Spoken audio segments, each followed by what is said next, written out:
A boot heel cracked against the wooden floor and a chair scraped back hard. Laughter rolled across the bar, loud and mean. A young man in fresh leather leaned over a table and jabbed a finger at the old woman sitting there. He told her to get out. He said the bar was no place for somebody's grandmother. Her coffee cup rattled in her shaking hand. She set it down slow. She said nothing. At her boots, a big German shepherd lifted its head and watched. Her name was Maggie Delgado, 70 years old, and the leather cut on her back was 2 sizes too big. Then the road captain saw the patch stitched across her shoulders. He read the name on it, and every drop of color drained from his face. Why did one old woman's jacket make a room full of hard men go silent? Stay with me. Let me back up a few minutes because you need to see how she walked in. The rusty spur sat off the highway outside Flagstaff, Arizona. A low cinderblock building with a gravel lot and a neon sign missing half its letters. It was a slow Tuesday, the kind of afternoon where the bartender wipes the same glass 3 times just to have something to do.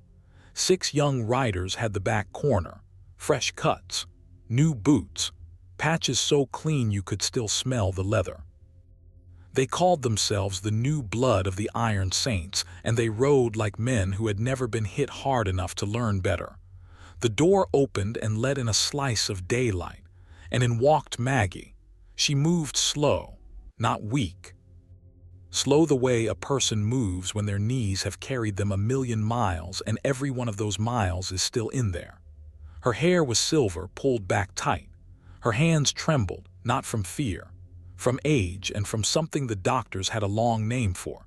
She had a cane hooked over one arm, but she wasn't using it. Beside her walked Diesel, a German shepherd gone gray around the muzzle, big and quiet, matching her step for step like they'd done it their whole lives. And on her back, hanging loose off her thin shoulders, was that leather cut, cracked, sun-faded, 2 sizes too big, a man's cut, worn soft by decades. She walked to the bar and eased onto a stool. Diesel curled up at her boots without being told. "Black coffee," she said. Her voice was low, steady, even when her hands weren't. The bartender nodded and reached for the pot, and that's when the laughing started. It came from the back corner. One of the young ones, a kid they called Ryder, stood up with his beer and looked her over like she was a joke somebody left on the bar stool. "Hey," he called out. "Hey, lady, you lost." Maggie didn't turn around. "I'm talking to you, Grandma." He walked over, boots loud on the floor. His buddies snickered behind him. "This is a Ryder's bar, you know that. You waiting for the church bus or something." Now here's the thing about Maggie. She had spent 50 years in rooms full of men exactly like this one. Men who mistook loud for tough. She had learned a long time ago that the loudest man in the room is almost never the most dangerous. So she just picked up her coffee, sipped it, set it down. That drove the kid crazy. Being ignored always does. He grabbed the stool next to her and spun it and dropped down backward on it, arms crossed over the back. "That's a big jacket for a little old lady," he said. "Where'd you get it? Thrift store. You steal that off somebody." His friends laughed harder. Down at the end of the bar, one man wasn't laughing. He was older than the rest, maybe 40, broad through the shoulders, a full beard going gray at the edges, and on his chest a rocker that read Road Captain. His name was Cole. He'd been nursing a whiskey and half-watching the whole thing, and something about the old woman had made him quiet. Ryder was just getting warmed up. He reached out and flicked the sleeve of her cut. "Come on. Bet you can't even lift a bike. Bet those shaky little hands can't hold a set of bars." He held his own hand up and mimicked the tremor, wiggling his fingers, and the whole table roared. Maggie set down her cup, and for the first time she turned and looked at him. Just looked, long enough that the laughing thinned out a little. "You done?" she asked. "Nah," Ryder grinned. "I'm just getting started, sweetheart." She nodded slow, like she'd expected exactly that. Then she turned back to her coffee, and Diesel, down at her boots, let out one low sound, not a bark, a rumble deep in his chest. That's where we were. An old woman, a young fool, and a room that thought it knew exactly what it was looking at. They had no idea. Ryder wasn't smart enough to quit. He stood up and stepped behind her close and put a hand on the back of her stool. "Tell you what," he said. "Why don't you finish your little coffee and take your dog and go home before you embarrass yourself, huh? Before somebody." That's when Cole moved. He'd come off his stool and crossed the room, and he was staring at Maggie's back, at the patch, at the letters stitched across the leather in thread gone almost white with age, "property of," and beneath it a name. Cole read that name. He read it twice, and every ounce of color ran out of his face like water out of a cracked glass. "Ryder," his voice came out rough, "step back." "What? Come on, Cole, I'm just—" "Step back now." Cole didn't shout it. He didn't have to. There was something in it that stood the whole room up straight. Ryder backed off, confused. The laughing died. 6 young men looked at their road captain and saw something on his face they had never seen before. Cole was scared. Not of a fight, of something bigger. He came around the stool slow, and he crouched down in front of Maggie so he could look at her level. His hands were shaking now too. Funny how that works. "Ma'am," he said quietly, "that cut, that name on the back, where did you get it?" Maggie looked at him. Really looked, the way you study a stranger's face for pieces of somebody you used to know. "You know the name," she said. It wasn't a question. "Everybody in this club knows that name," Cole said. "That's Duke Halloran. That's a founding member. We salute that man every year. He's the reason half of us are even here." He swallowed. "They told us he died a legend." The corner of Maggie's mouth moved. Not a smile. Something older and heavier than a smile. "He was my husband," she said. Nobody breathed. The bartender stopped wiping the glass. Ryder's beer sat forgotten in his hand. "I'm Margaret Delgado," she said. "Maggie. I rode behind Duke Halloran for 18 years, and I've worn his cut for 30, and I didn't come here to drink coffee, son." She reached down and rested a trembling hand on Diesel's head, and the dog leaned into it. "I came here because I heard the Iron Saints were riding through Flagstaff this week. And I have been waiting a very long time to find you." Cole's mouth opened, but nothing came out. "I need to talk to whoever runs your chapter now," Maggie said. "I need to talk to him today. There's a debt in this club that's been sitting unpaid for 30 years, and I'm too old to wait for it much longer."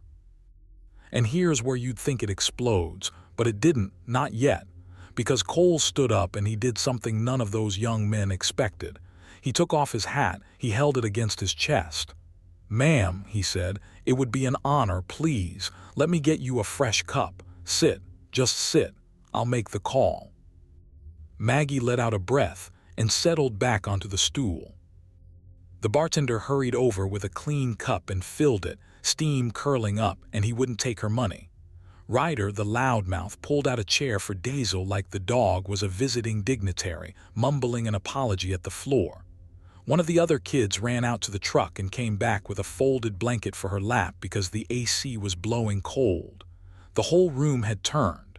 The mocking was gone, replaced by something soft and careful. Maggie sipped her coffee. Diesel dozed. Cole was outside on his phone, and through the window you could see him nodding, respectful, patient. It felt over. It felt like the storm had passed and everybody could exhale. An old widow honored at last, a rude kid humbled, a nice warm ending in a roadside bar. That's what everyone in that room believed. They were wrong.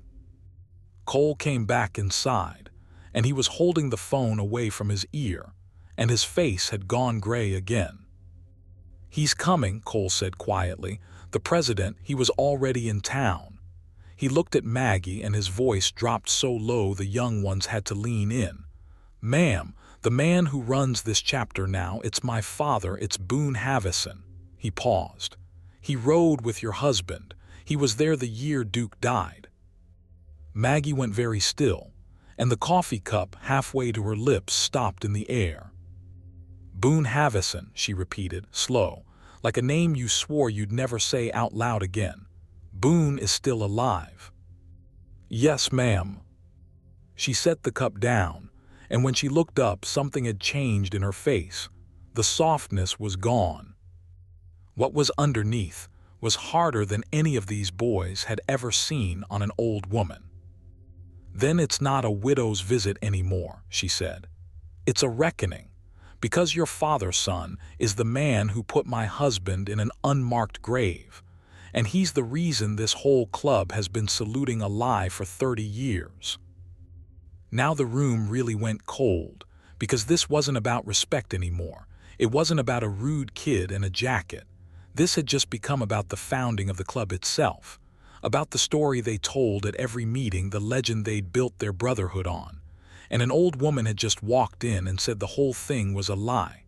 Ryder, of all people, spoke first. His voice was small. What do you mean, a lie? Duke Halloran died a hero. He crashed running guns to help the club when the Diablos had us pinned. Everybody knows that. It's on the wall. Is it? Maggie said. And who told you that story, boy? Ryder looked at Cole. Cole looked at the floor. My father told us, Cole said quietly. Boone. He tells it every year at the memorial run. Maggie nodded, slow and bitter. Of course he does. That's when the gravel outside crunched under heavy tires. A big bike pulled in, then two more behind it. Boots hit the ground, and the door of the rusty spur swung open and daylight cut across the floor for the second time that afternoon. Boone Havison filled the doorway. 70, like Maggie, but thick and hard, a president's rocker across his chest, 3 riders flanking him. He walked in like he owned the room, because in a way he did. And then he saw her. He saw the old woman on the stool. He saw the cut on her back and the name stitched across it. And this big, hard, unshakable man stopped dead like he'd walked into a wall. Maggie, he breathed. Hello, Boone. For a second nobody moved, 2 old people staring at each other across 30 years. Then Boone's face closed up like a fist. He walked to the bar, slow, and the swagger was still there, but you could see the effort in it now.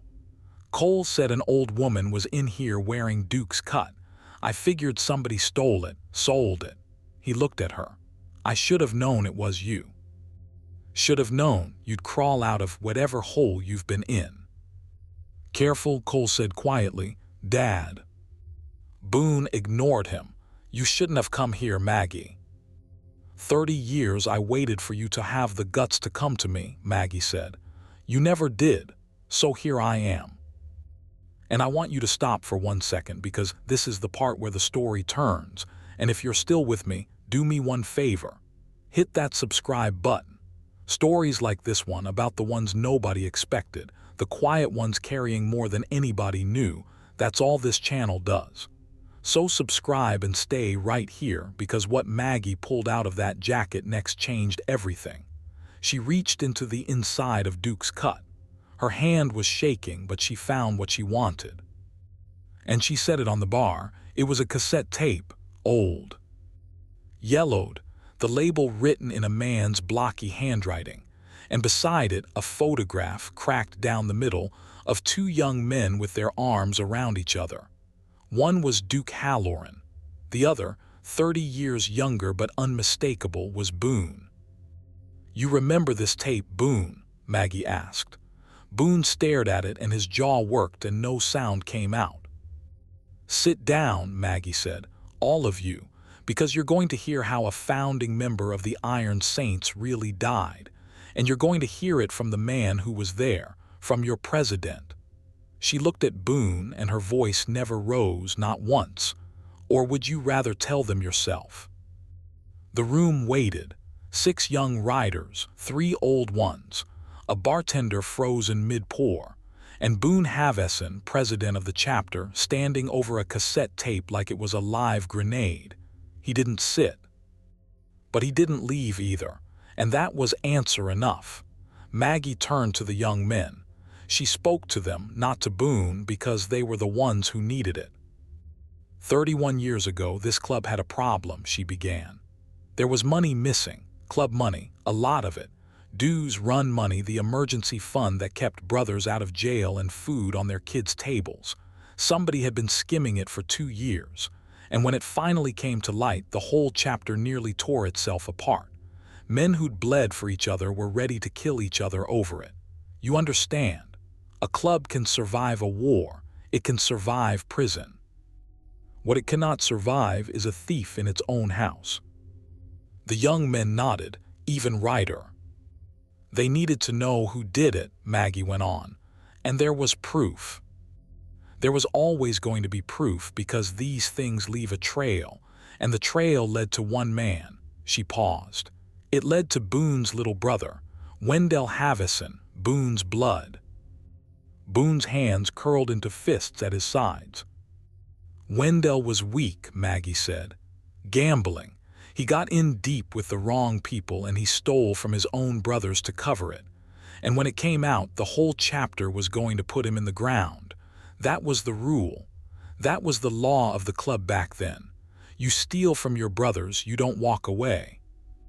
She looked at Boone now. And your father, she said to Cole, went to my husband, because Duke was the one man in that club everybody trusted. Everybody. And Boone got down on his knees in my kitchen. I was standing right there. He begged Duke to save his brother, to take the blame, to say it was him, that Duke had been the one skimming, so the club would let Wendell live. A murmur ran through the young writers. And Duke said yes, Maggie whispered, because that's who he was. He looked at his best friend on his knees and he said, I'll take it.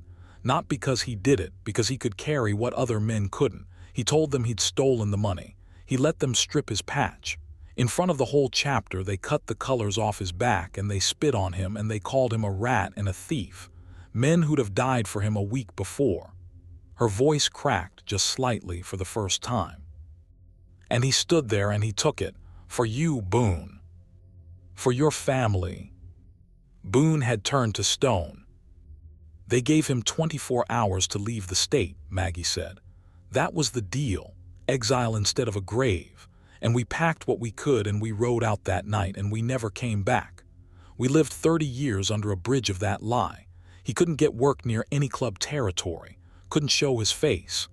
Everywhere the Iron Saints had friends, and they had friends everywhere, Duke Halloran was known as the rat who robbed his own brothers.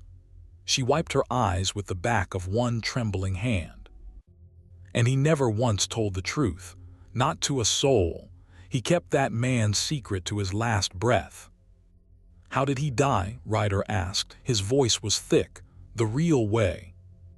Maggie was quiet for a moment. Sick, she said, slow.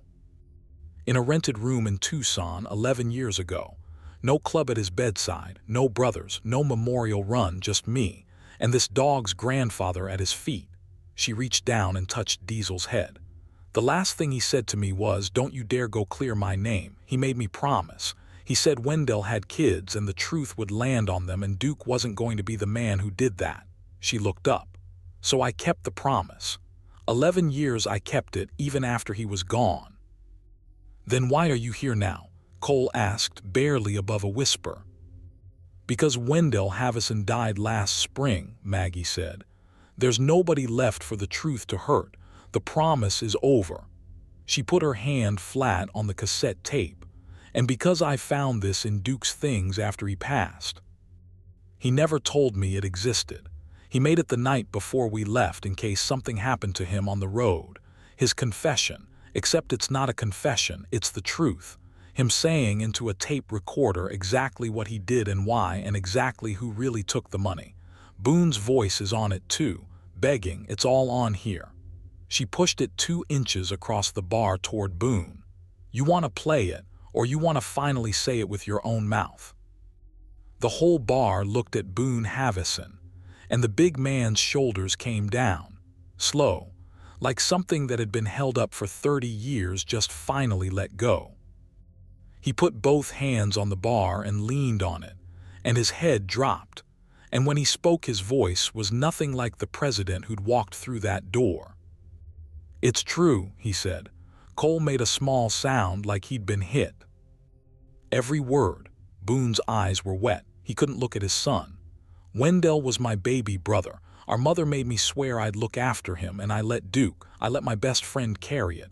I let them cut his patch off, and I stood there in that circle and I said nothing because if I opened my mouth, my brother was a dead man." He shook his head. "And then, God forgive me, I built him a legend. It was easier. A dead hero doesn't ask questions.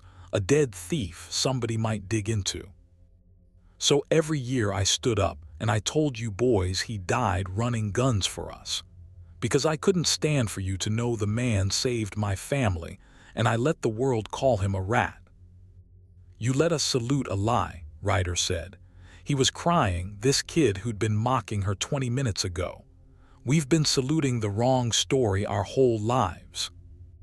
"No," Maggie said, and her voice softened just a little. "You've been saluting the right man. You just didn't know why he was worth it." She stood up off the stool, slow, both hands trembling, and she stood as straight as her old back would let her. "Duke Halloran gave up his name, his brothers, his whole life, and let himself die forgotten in a rented room, to keep this club from tearing itself apart over one weak man. If that's not the finest brother this chapter ever had, I don't know what is." She turned to Boone, and here it comes, the thing she'd walked in to ask. "I don't want your apology, Boone," she said.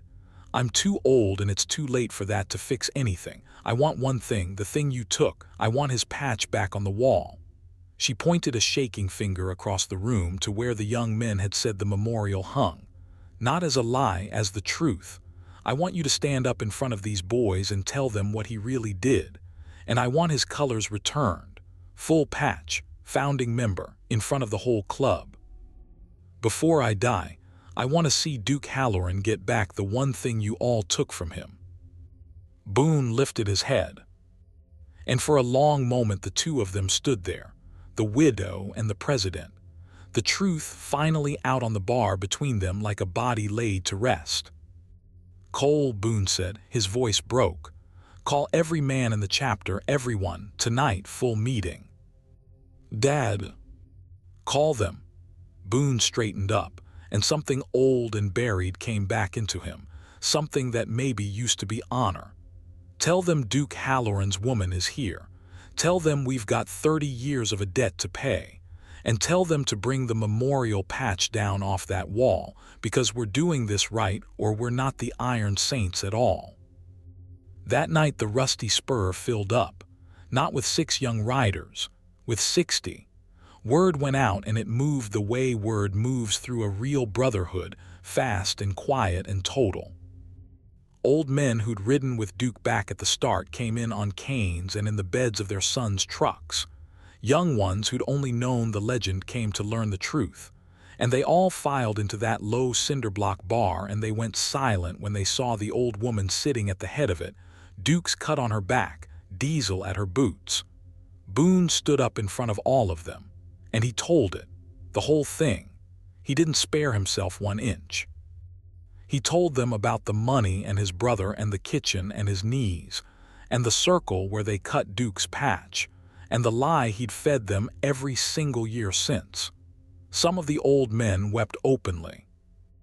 A few of them, the ones who'd spit on Duke that night 30 years ago, couldn't look up from the floor. And then they brought out the patch. They'd taken it down off the memorial wall. Duke's original colors, the real ones, a founding member's full set. Boone held them in both hands like they weighed 1,000 pounds. He walked over to Maggie, and this time it was him who got down, on one knee, in front of the whole chapter, an old president kneeling before an old widow. "On behalf of the Iron Saints," he said, and his voice shook, "I'm returning what we never had the right to take. Duke Halloran, founding member in good standing. Forever." He held the patch up to her. "And I'm sorry, Maggie. 30 years too late, and it don't mean a thing, but I'm sorry."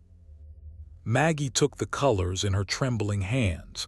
She held them against her chest.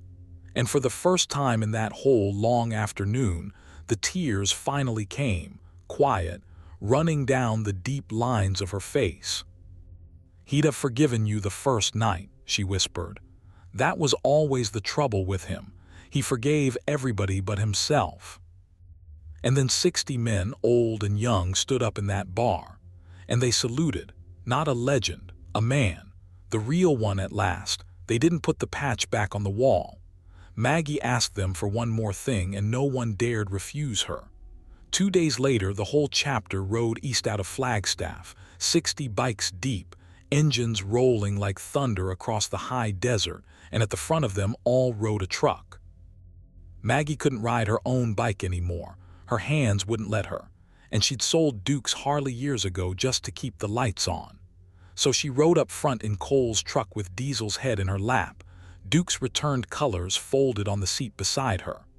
They rode all the way to Tucson, to a corner of a county cemetery where the graves have numbers instead of names, where they bury the ones nobody claims. Duke Halloran had lain under a number for 11 years. Maggie had never been able to afford a stone, and the club that owed him everything hadn't even known he was there. That changed that week. There's a proper headstone now. Granite. It reads his name, his club, his years. And below that, 4 words Maggie chose herself. He carried our weight. 60 riders stood around that grave in the sun. Boone knelt down in the dirt and he pressed Duke's colors into the earth at the base of the stone, the way they used to send off a brother in the old days. And one by one, every man there walked past and laid a hand on the stone and said the name. Just the name. Duke Halloran. 60 times out loud in the open air, where anybody could hear it. The name that a whole generation had been taught to salute as a lie was finally spoken as the truth. Ryder was the last one. The loudmouth kid who told an old woman she didn't belong. He knelt down a long time, and when he got up, his face was wet, and he walked over to Maggie and he couldn't get the words out at first. "I'm sorry, ma'am," he finally said, "for what I said in that bar. I didn't know." "I know you didn't, son," Maggie said gently. "That's the whole point. None of you did. That was the crime." She reached up with one shaking hand and patted his cheek, the same hand he'd mocked, the same tremor he'd made fun of. "You want to make it right, then you remember him. Every year when Boone tells the story, you make sure it's the true one. You make sure the young ones after you know what a brother really is. That's how you pay a debt like this. You carry it forward." "Yes, ma'am," Ryder said. "I will, I swear it." Maggie stayed in Flagstaff after that. The chapter wouldn't have it any other way. They put her up, looked after her, and there was always some young rider at her door wanting to hear another story about the old days, about Duke, about the real history of the club nobody had ever told them straight. She'd become the thing she came in as a stranger to be, the keeper of it, the truth, sitting on a bar stool with a coffee and a gray old dog. She passed 2 winters later in her sleep, Diesel on the floor beside the bed. And the Iron Saints buried her right next to Duke, under a matching stone. Together again after 30 years apart, under their real names in the open ground with 60 engines roaring them home. Now think back to how this started. An old woman shuffling into a bar, shaking hands. A jacket 2 sizes too big. A room full of hard young men who took one look and decided they knew exactly what she was. They saw a joke. They saw somebody's forgotten grandmother. What actually walked through that door was the last person on earth who knew the truth, carrying it in her own 2 trembling hands, come to set a good man free after 30 years in the dark. She never raised her voice. She never lifted a fist. She just sat down, ordered a black coffee, and waited for the room to notice the name on her back. And that's the thing about the quiet ones. That's the thing those boys learned the hard way. The person you're laughing at might just be the only one in the room carrying something bigger than all of you put together. So the next time somebody slow and old and shaking walks into your world, and everything in you wants to look away, do yourself a favor. Look closer. Read the patch. because you never know whose whole life is stitched across their back, or what debt they've been carrying, all alone, waiting 30 years for somebody to finally do right.